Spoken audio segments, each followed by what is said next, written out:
Hello students, বিবর্ণ educational ইনস্টিটিউটে তোমাদের সকলকে স্বাগত জানাই। আজকের ভিডিওতে আমরা আলোচনা করব প্রভাত কুমার মুখোপাধ্যায়ের কুরানো মেয়ে। এবং তোমরা জানো যে এটা নেট সেট বাংলার সিলেবাস।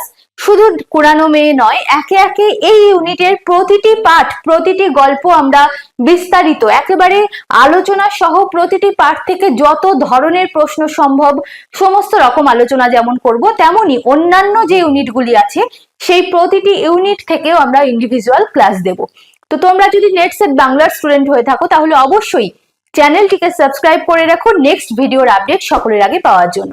তাহলে চলো আজকের ক্লাস শুরু করি। দেখো, প্রভাত কুমার মুখোপাধ্যায়ের কুরানো মেয়ে। প্রথমে আমরা প্রভাত কুমার মুখোপাধ্যায় যেহেতু পড়ছি, তাই প্রভাত কুমার সম্পর্কে কিছু জানবো, একেবারে বেসিক কিছু তথ্য।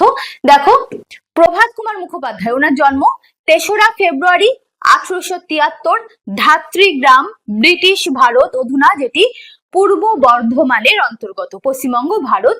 মৃত্যু হচ্ছে 5ই এপ্রিল 1932। এছাড়া ওনার অন্যান্য বেশ কিছু গুরুত্বপূর্ণ তথ্য। ইনি একজন বিখ্যাত ছোট গল্পকার। ওনার লেখা যে ছোট গল্পগুলি সেগুলি খুবই বিখ্যাত আমরা জানি, এবং ঔপন্যাসিক হলেও তার সাহিত্য জীবন শুরু করেন ভারতী পত্রিকায় কবিতা রচনার মধ্যে দিয়ে। তাহলে প্রভাত কুমারের সাহিত্য জীবন কিন্তু শুরু হচ্ছে কবিতা রচনার মধ্যে দিয়ে। তিনি খ্যাতি লাভ করছেন ছোট গল্পের মধ্যে দিয়ে। তিনি শ্রী রাধামণি দেবী এই ছদ্মনামে লিখতেন, লিখে কুন্তলীন পুরস্কার লাভ করছেন। এছাড়াও তার আরো একটি ছদ্মনাম হলো শ্রী জানোয়ার চন্দ্র। বাংলা সাহিত্যে তার রচিত প্রায় 14টি উপন্যাস এবং মোট 108টি ছোট গল্প, যেটি নিয়ে প্রায় 12টি গল্প সংকলন সম্ভার আছে।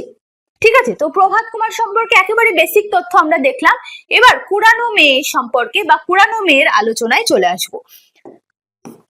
দেখো, কুরানো মেয়ে পত্রিকায় প্রকাশ। আমরা একেবারে বহিরাঙ্গিক তথ্য যেমন দেখবো তেমনি অন্তর্নিহিত তথ্য দেখবো। তো প্রথমে বহিরাঙ্গিক তথ্য দেখো, পত্রিকায় প্রকাশ। পত্রিকায় প্রকাশিত হচ্ছে কোন পত্রিকা? ভারতী পত্রিকা, 1306, আষাঢ় সংখ্যা। নেট সেট পরীক্ষার জন্য কিন্তু খুবই ইম্পর্টেন্ট এই ইনফরমেশন গুলি। ভারতী পত্রিকা, 1306, আষাঢ় সংখ্যা। গল্প গ্রন্থের প্রকাশ হচ্ছে নবকথা, 20শে ডিসেম্বর 1899, আর বাংলায় কার্তিক, 1306। পরিচ্ছেদ, কতগুলি পরিচ্ছেদ আছে এই গল্পে? মোট 4টি পরিচ্ছেদ। এবং 4টি পরিচ্ছেদের নাম কি কি দেখো, বেয়াই বাড়ি, কার্যোদ্ধার, বুড়া বর এবং একখানি পত্র। 4টি নাম পরপর মনে রাখতে হবে নেট সেট পরীক্ষার জন্য। এবং এই প্রতিটা অধ্যায় বা প্রতিটা পরিচ্ছেদে যে আলাদা আলাদা ঘটনাক্রমগুলো ঘটেছে সেই ঘটনাক্রম তুলে দিয়ে তোমাকে ম্যাচিং দিতে পারে, সামঞ্জস্য বিধান দিতে পারে যে এই ঘটনাটি কোন পরিচ্ছেদে ঘটেছে। সুতরাং প্রতিটি পরিচ্ছেদের ঘটনাক্রম কিন্তু আমাদের আলাদা আলাদা করে মনে রাখতে হবে। যেহেতু নেট সেট পরীক্ষার জন্য ছোট গল্প একটা খুব সহজ ইউনিট এবং সহজ ইউনিট দিয়েই আমরা পড়ানো শুরু করেছি, সেহেতু তোমাদেরকে বলবো যে সহজ হওয়ার জন্য এখান থেকে কিন্তু কোশ্চেন টাফও খুব বেশি হয়। তাই খুব ধৈর্য ধরে খুব গুরুত্বপূর্ণ ভাবে আমাদের এই ইউনিটটি পড়তে হবে। নেক্সট দেখো, মূল বিষয়বস্তু। একেবারে ছোট 2-1 কথায় আমরা গল্পটি বুঝে নেব। কুরানো মেয়ে গল্পে আমরা 2টি দিক দেখব। কি? একটি দিক হচ্ছে সমাজ ব্যবস্থার কলুষিত দিক বিশেষভাবে তুলে ধরা হয়েছে। কোন দিক? এক হচ্ছে সীতানাথ বলে একজন ব্যক্তি, তিনি তার পুত্রের বিবাহ দেওয়ার পর পুত্রের স্ত্রী অর্থাৎ পুত্রবধূ মারা গেলে, পুত্রবধূ তার পিতৃগৃহে গিয়ে যখন মারা যাচ্ছে, তখন তার শ্বশুর মহাশয় যাচ্ছেন পুত্রের শ্বশুর বাড়িতে তার গহনা ফিরিয়ে আনতে, এবং সেই গহনাটা ফিরিয়ে আনার জন্য সে ভীষণই বাজে যে পন্থাগুলো অবলম্বন করছেন, যে কলুষতা দেখানো হচ্ছে সমাজের, সেটা কিন্তু এখানে একটা দিকে আমরা দেখতে পাই। অপরদিকে যে বাড়িতে তিনি যাচ্ছেন সেই বাড়িতে তার পিতামাতা অর্থাৎ যে কন্যা সন্তান যার মারা গেছে তার বাবা মা ঋষিকেশ এবং তার স্ত্রী, এনারা দুইজন, এদের উভয়ের আবেগকেও খুব সুন্দরভাবে বর্ণনা করেছেন ছোট গল্পকার। যেমন দেখা যাচ্ছে যে এই সন্তান, তার 2 কন্যা, এক সন্তান অনেক ছোটবেলাতে মারা গেছে বা হারিয়ে গেছে, এবং এই যে দ্বিতীয় কন্যা সন্তান সে রিসেন্ট মারা গেছে। তো এক পিতামাতা তার যে এক একটি সন্তান আস্তে আস্তে হারিয়ে যাচ্ছে, তাদের মনের যে আবেগ, যে কষ্ট, সেটাও কিন্তু তুলে ধরা হয়েছে। এবং সব থেকে বেশি উল্লেখযোগ্য সমাজের কলুষতার দিক। তো এই বিষয়ে এই গ্রন্থ বা কুরআন ও মেয়ে যে গ্রন্থে যে ছোট গল্প, শ্রেষ্ঠ ছোট গল্পের মধ্যে যেটি প্রকাশিত হচ্ছে, সেই বিষয়ে এই গ্রন্থটি যে ভূমিকা রচনা করেছিলেন যিনি, জগদীশ ভট্টাচার্য, ওনার বক্তব্য আমরা কিছু দেখে নেব। যে প্রভাত কুমারের ছোট গল্প সংকলন যখন বার হচ্ছে, তখন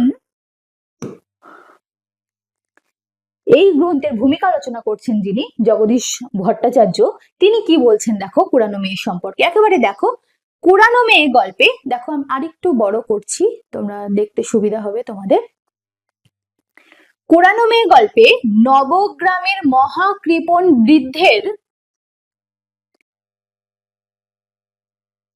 মহাকৃপণ বৃদ্ধ সীতানাথ মুখুজ্জের কার্পণ্য ও অর্থ গুরুতার যে পরিণতি ঘটেছে, তা একাধারে তার পাপের প্রায়শ্চিত্ত এবং অদৃষ্টের অট্টহাসি। কেন? কারণ সে এক সন্তানহারা পিতামাতার গৃহে গিয়ে তাদেরকে বলছে যে আমি অভিশাপ দিয়ে যাব যদি তুমি এই গহনা আমাকে ফেরত না দাও, এবং পাশাপাশি সেই গহনা কিন্তু সে বাড়ি নিয়ে আসতে পারছে না, সেই গহনা জলে তলিয়ে যাচ্ছে। তো একাধারে যেমন প্রায়শ্চিত্ত, তেমনি অদৃষ্টের অট্টহাসি, সে যে কাজ করেছে, যে কর্ম, যে পাপ সে করেছে, তার ফল সে ভোগ করছে। কনিষ্ঠা পুত্রবধূ অর্থাৎ তার পুত্রবধূ সীতানাথের পিতৃগৃহে গিয়ে একটি কচি মেয়েকে রেখে শেষ নিঃশ্বাস ত্যাগ করেছেন, কিন্তু বধূ মাতার অলংকারগুলি উদ্ধার না করা পর্যন্ত বৃদ্ধের মনে কোনো শান্তি নেই। তো বৃদ্ধ গেছেন কোথায়? সেই বৈবাহিকের গৃহে। উনি গিয়ে শেষ পর্যন্ত কামার ডেকে সিন্দুক ভাঙিয়ে গহনাপত্র নেওয়াতে আর যাই হোক, কৃপণের দৃষ্টিতে নিষ্ঠুরতার প্রশ্ন ওঠেই না। অর্থাৎ সীতানাথ মনে করছেন যে না, আমি নিষ্ঠুর নই, আমি যা করেছি সেটা ঠিকই করেছি। ঠিক আছে, প্রত্যাবর্তনের পথে নৌকাডুবির ফলে সীতানাথের ধনপ্রাণ সবই যেতে বসেছিল, কিন্তু ধন গেলেও প্রাণ রক্ষা হলো, এবং সেই প্রাণ রক্ষা করলেন কে? চাঁদবাড়ির ভূধর চাটুর্যে। পরে জানা গেল এই ভূধর চাটুর্যে সীতানাথের প্রাণ রক্ষা করেছেন, এবং তার গহনা ফেরত দেওয়ার শর্ত হিসাবে তিনি রেখেছেন তার কন্যা সন্তানকে বিবাহ করার জন্য। এবং পরে জানা যাচ্ছে যে এই কন্যা সন্তানই আসলে অন্নদার যে স্ত্রী মারা গেছে, অর্থাৎ সীতানাথের পুত্রবধূর বোন, যে ছোটবেলায় হারিয়ে যাওয়া বোন। তো এই হচ্ছে গল্পের মেন প্লট। তো জগদীশ ভট্টাচার্য কি বলছেন দেখো গল্পের শেষে গিয়ে, এই অংশটুকু খুব ভালোভাবে দেখো, যেহেতু শ্রেষ্ঠ গল্প, প্রভাত কুমারের শ্রেষ্ঠ গল্পের ভূমিকা লিখেছেন উনি, তো ওনার রচনাটা বা উনি কি বলতে চাইছেন সেটাও আমরা দেখব। কি বলছে দেখো, এই গল্পের উপসংহার রচনায় গল্প সত্য ক্ষুণ্ণ হয়েছে সন্দেহ নেই। অর্থাৎ গল্পের শুরুর দিকের যে প্লট আমরা যেমন ভাবে দেখি, শেষের দিকে সেই প্লট কোথাও গিয়ে ক্ষুণ্ণ হয়েছে। মনে হচ্ছে যেন গল্প রচনার তাগিদে উনি রচনা করছেন বলে জগদীশ ভট্টাচার্য জানাচ্ছেন।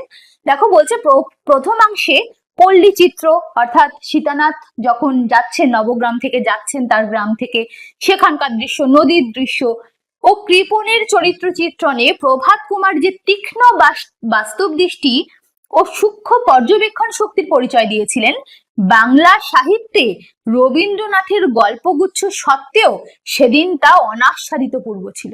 অর্থাৎ সে সময় তো রবীন্দ্রনাথের গল্পগুচ্ছ উপস্থিত, তা সত্ত্বেও এই কুরআন ও মেয়ের গল্পের যে প্লট, তা কিন্তু অনাস্বাদিত পূর্ব ছিল। কিন্তু গল্পের উত্তর ভাগে বা শেষ ভাগে রচনার লেখক দ্রষ্টার আসন থেকে নেমে এসে গল্প বানানোর মোহে বিভ্রান্ত হয়েছেন।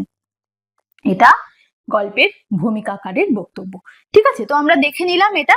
এবার গল্প সম্পর্কে আমরা কিছু ইনফরমেশনে চলে যাই। দেখো, কুরআন ও মেয়ে থেকে ইনফরমেশন, আমরা কিন্তু গল্পের মেন জিস্টটা বুঝে নিলাম। দেখো, প্রথমত আমরা চরিত্র পরিচিতি দেখব, যেটা কিন্তু নেক্সট পরীক্ষার জন্য খুবই ইম্পর্টেন্ট।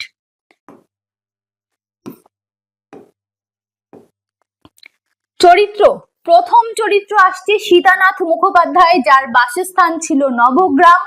ইনি গল্পের মূল চরিত্র এবং কৃপণ ব্রাহ্মণ, তার যদি এক কথায় পরিচয় দিতে হয়, কৃপণ ব্রাহ্মণ। নেক্সট আসছে ঋষিকেশ বন্দ্যোপাধ্যায়, যিনি বৈবাহিক ছিলেন, অর্থাৎ সীতানাথ মুখোপাধ্যায়ের বেয়াই মশাই ঋষিকেশ বন্দ্যোপাধ্যায়, মতিগঞ্জ বাড়ি, অন্নদাচরণের শ্বশুর মহাশয়। ঠিক আছে, অর্থাৎ সীতানাথের কনিষ্ঠ পুত্র, তার শ্বশুর। নেক্সট, ভূধর চট্টোপাধ্যায়, যার বাড়ি চাঁদবাড়ি, কুরানো মেয়ের পালিত পিতা, অর্থাৎ যে ভূধর চট্টোপাধ্যায় সীতানাথের প্রাণ রক্ষা করছেন এবং যে মেয়েটিকে বিবাহ দিতে চেয়েছিলেন সেই মেয়েটি, তার নাম অনুসারেই গল্পের নাম কুরানো মেয়ে, সেই কুরানো মেয়ের পালিত পিতাকে ভূধর চট্টোপাধ্যায়, এবং যার অরিজিনাল পিতা হচ্ছেন ঋষিকেশ বন্দ্যোপাধ্যায়। নেক্সট আসছে শ্রীনিবাস। শ্রীনিবাস হচ্ছে এই অন্নদাচরণ, যার বিবাহ নিয়ে এই সমস্যাটা হচ্ছে, তার দাদা নিবাস, শ্রীনিবাস, তার বাড়ি হচ্ছে নবগ্রাম, সীতানাথের জ্যেষ্ঠ পুত্র। সীতানাথের কনিষ্ঠ পুত্রকে অন্নদাচরণ, অবশ্যই বাড়ি নবগ্রাম। এছাড়া আসছে নিতাই, নিতাই হচ্ছে ভৃত্য, বাড়ি নবগ্রাম, সীতানাথের ভৃত্য। এগুলো হচ্ছে মেন চরিত্র, এদের কথাবার্তা আমরা সমস্ত কিছুই গল্পে উপস্থিত দেখতে পাই। এছাড়াও বেশ কিছু চরিত্র আমরা দেখতে পাই যাদের দুটো একটা মন্তব্য কোথাও বা আছে, কোথাও বা নেই।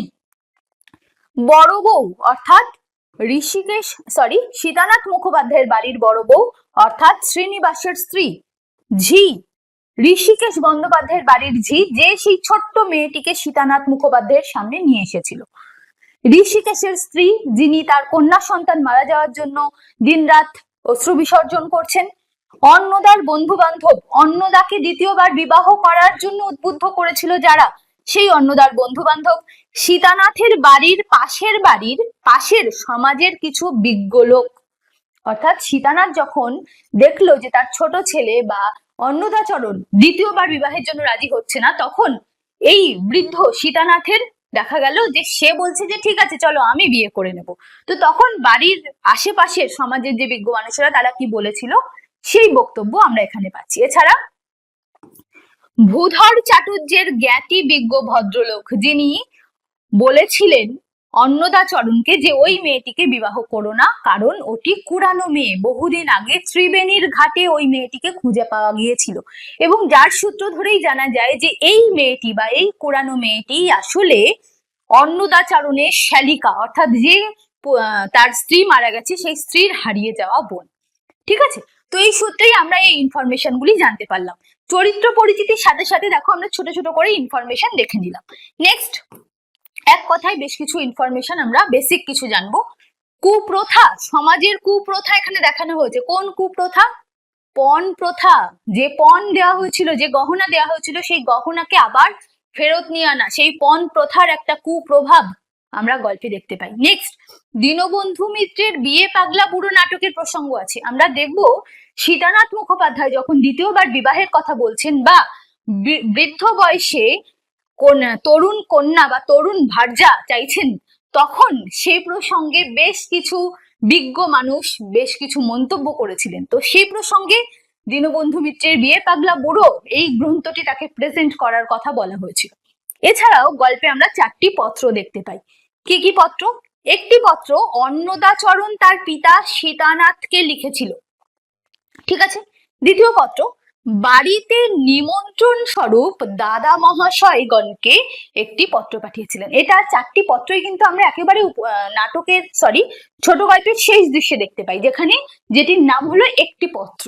ঠিক আছে, সেখানে আমরা কিন্তু 4টি পত্র দেখতে পাই। অন্নদাচরণ যখন কনফার্ম হলেন যে এই কুরানো মেয়েটি আসলে তার শালিকা, তখন তিনি তার পিতাকে একটি চিঠি লিখলেন, দ্বিতীয় তার দাদা মশাইদেরকে অর্থাৎ তার দাদাদেরকে চিঠি লিখলেন বিবাহের নিমন্ত্রণ করতে, তৃতীয়ত তার শ্বশুর মহাশয় অর্থাৎ তার কন্যাকে তো ফিরে পাওয়া গেছে, ঋষিকেশ মুখোপাধ্যায়কেও একটি চিঠি লিখলেন যে তার হারিয়ে যাওয়া মেয়ের সংবাদ প্রেরণ করে।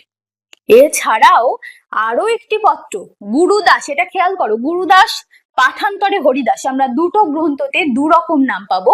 কেউ বলছেন গুরুদাস চট্টোপাধ্যায়, কোন গ্রন্থে আছে হরিদাস চট্টোপাধ্যায়। তো তোমরা অবশ্যই যখন পরীক্ষাতে অপশন আসবে অপশন দেখে উত্তর দেবে, ঠিক আছে। যদি হরিদাস থাকে হরিদাস দেবে, যদি গুরুদাস থাকে সেক্ষেত্রে গুরুদাস উত্তর দেবে, আর যদি দুটোই থাকে সেক্ষেত্রে অবশ্যই বলবো গুরুদাস দেবে। তো গুরুদাস পাঠান্তরে হরিদাস চট্টোপাধ্যায়ের নামে একটি পত্র পাঠিয়েছিলেন, কারণ তিনি আরো একটি গ্রন্থ লিখবেন, যে তার আগের একটি গ্রন্থ ছিল ভগ্ন হৃদয়ের মহাশোকাশ্রু, এবং তিনি পরে আরো একটি গ্রন্থ লিখবেন বলে অন্নদাচরণ পত্রের অন্তে নিজের নাম লিখেছিলেন। এবং এই যে 4টি পত্র লিখলেন এবং সব শেষে নিজের নাম লিখলেন নিবেদন মিতি শ্রী অন্নদাচরণ দেব শর্মা এবং সব শেষে লিখলেন ইতি শ্রী অন্নদা। ঠিক আছে, এই লাইনটা মনে রাখবে, নিবেদন মিতি শ্রী অন্নদাচরণ দেব শর্মা। ঠিক আছে, তাহলে এই হচ্ছে পুরানো মেয়ে সম্পর্কে একেবারে বেসিক তথ্য। এবার এই পুরানো মেয়ে সম্পর্কে যে ইনফরমেশন গুলো আমি বললাম, একেবারে গল্পের আকারে যেগুলি তোমাদের বললাম, এর ওপরে বেশ অনেকগুলি, প্রায় 50টির উপরে কোশ্চেন অনলি পুরানো মেয়ে থেকে আমরা নেক্সট ভিডিওতে আলোচনা করব। তো অবশ্যই তোমরা চ্যানেলটিকে সাবস্ক্রাইব করে রাখো নেক্সট ভিডিওর আপডেট পাওয়ার জন্য। দেখা হচ্ছে পরের ভিডিওতে পুরানো মেয়ের কোশ্চেন অ্যান্সার আলোচনা নিয়ে।